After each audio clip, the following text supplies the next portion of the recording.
ফের টানা অবিরাম বৃষ্টির জেরে জলমগ্ন গোটা পানিহাটির বিস্তীর্ণ অঞ্চল।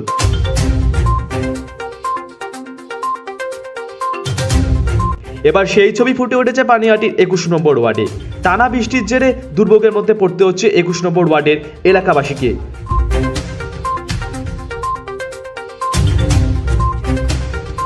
স্থানীয় সূত্রে জানা যাচ্ছে ২১ নম্বর ওয়ার্ডের মিলনগড় ধানমাঠ এলাকায় বৃষ্টি হলে প্রায় ৩-৪ দিনের মতন জল থাকে এবং এলাকাবাসীরা যানবাহন নিয়েও বেরোতে পারে না এবং তার পাশাপাশি ছাত্রছাত্রীরা স্কুল কলেজেও যেতে পারে না। স্থানীয় বাসিন্দারা জানাচ্ছে যে বৃষ্টি হলে তারা রাত বিরাতেও ঘর দিয়ে বেরোতে পারে না, কারণ সাপ পোকামাকড়ের উপদ্রব লেগেই রয়েছে। এই পুরো ঘটনা নিয়ে ২১ নম্বর ওয়ার্ডের কাউন্সিলর টুলু রানী দাস সাংবাদিকদের মুখোমুখি হয়ে কি জানালে শুনুন বিস্তারিত। আমরা বিষয়টির মধ্যে এই জলের জন্য আমরা প্রচন্ড নাজেহাল হয়ে রয়েছি। বাচ্চা কাচ্চারা স্কুলে যেতে পারছে না, যারা আমাদের গৃহে কর্তা আছে তারা সাধারণত অফিস যেতে তাদের প্রবলেম হচ্ছে। এমনকি জলের জেরে শ্যাওলা পড়ে যাচ্ছে রাস্তায়। যে কোনো বৃদ্ধ মানুষ রাস্তা দিয়ে হাঁটতে গেলে তারা পড়ে গিয়ে হাত পা ভাঙছে, বাচ্চারাও পড়ছে, অর্ধবয়স্ক যারা আছে তারাও পড়ছে। আমাদের প্রচন্ড বেহাল অবস্থা রাস্তাঘাটে। দেখুন চতুর্দিকে দেখুন জল ঢুকে গেছে, মানে জলের রাস্তা আর টেকা যাচ্ছে না। আমাদের গাড়ি ঘোড়া সমস্ত জলের তলায় রয়েছে। আর এই জল নিয়ে প্রচন্ড সাপধোপের উপদ্রব রয়েছে, সাপ ঢুকছে, পোকামাকড় ঢুকছে। আর এখন বর্ষায় যে ডেঙ্গুর যে সংক্রমণটা রয়েছে, ডেঙ্গু সংক্রমণে আমরা প্রত্যেক বাসিন্দা আমরা ভয়ে জর্জরিত রয়েছি। কারণ আজকে আমাদের এখানকার যেরকম আর্থিক পজিশন আছে, এই আর্থিক পজিশনের জন্য আমাদের ঘরের মধ্যে ডেঙ্গু হলে পরে সেই যে একটা সুচিকিৎসা, তাকে যে একটা যে ফুড দিতে হবে, সেই চিকিৎসা বা ফুড দেওয়াটা আমাদের দ্বারা ব্যয় সাপেক্ষ হয়ে যাবে। বৃষ্টি হলে কতদিন জল থাকে আপনাদের এখানে? এই বৃষ্টি হলে আমাদের প্রায় 2-3 দিন জল থাকে। হ্যাঁ, এখন এই রিসেন্টলি আমাদের যিনি মাননীয় কাউন্সিলর টুলু রানী দাস আছে, উনি আমাদের ড্রেন গুলো যে পরিষ্কার করে দিচ্ছে, ড্রেনে পরিষ্কার হওয়াতে এই জলগুলো আমাদের 2-3 দিনে বেরিয়ে যাচ্ছে।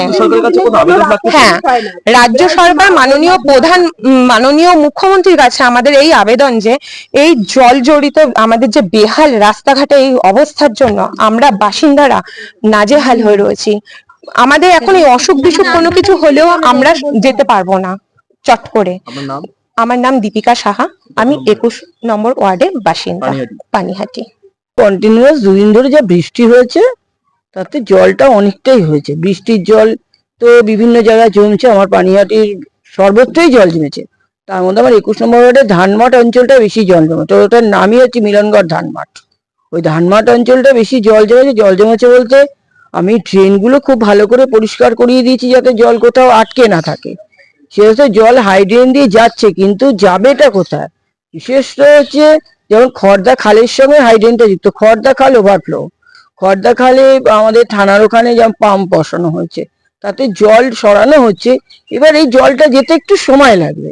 এছাড়া এমনি যে কোথাও যে জল আটকে রয়েছে বলে জল জমেছে সেটা নয়, জলটা ওভারফ্লো হয়ে গেছে। এখন ওভারফ্লো হলে তো আমাদের কিছু করার থাকে না, আমরা পাম্পের উপর নির্ভর করে যতক্ষণ না গঙ্গা জলটা টানবে ততক্ষণ পর্যন্ত আমাদের একটু ওয়েট করতেই হবে।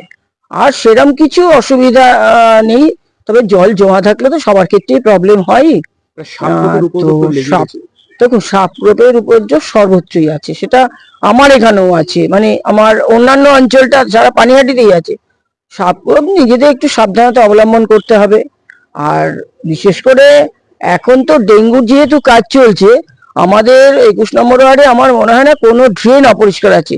পানিহাটির অন্যান্য জায়গায় যেমন বিভিন্ন রাস্তায় মানে ডাস্টবিনের মধ্যে জঙ্গল বা আবর্জনা জমিয়ে রাখা হয়, বা কি বলে আবর্জনাগুলো জমে যেমন পচা গন্ধ রয়েছে, আমার ওয়ার্ডে কিন্তু সেসব নেই।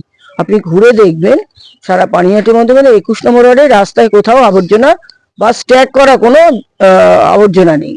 তাতে অনেকটাই মানুষ বাঁচবে। আর ডেঙ্গুর কাজ চলছে বলে এই সময় ড্রেনগুলো খুব ভালো করে পরিষ্কারও করানো হয়েছে, স্ল্যাশ ক্লিয়ারেন্স করানো হয়েছে। সেক্ষেত্রে আমার মনে হয় জলটা আর একটা রাত থাকলেই বেরিয়ে চলে যাবে, অসুবিধা খুব একটা হবে না। আমার নাম হচ্ছে টুলু রানী দাস, বর্তমানে আমি ২১ নম্বর ওয়ার্ডের কাউন্সিলর। উত্তর ২৪ পরগনার পানিহাটি থেকে রোহিত রায় রিপোর্ট, R24 কলকাতা নিউজ। নমস্কার।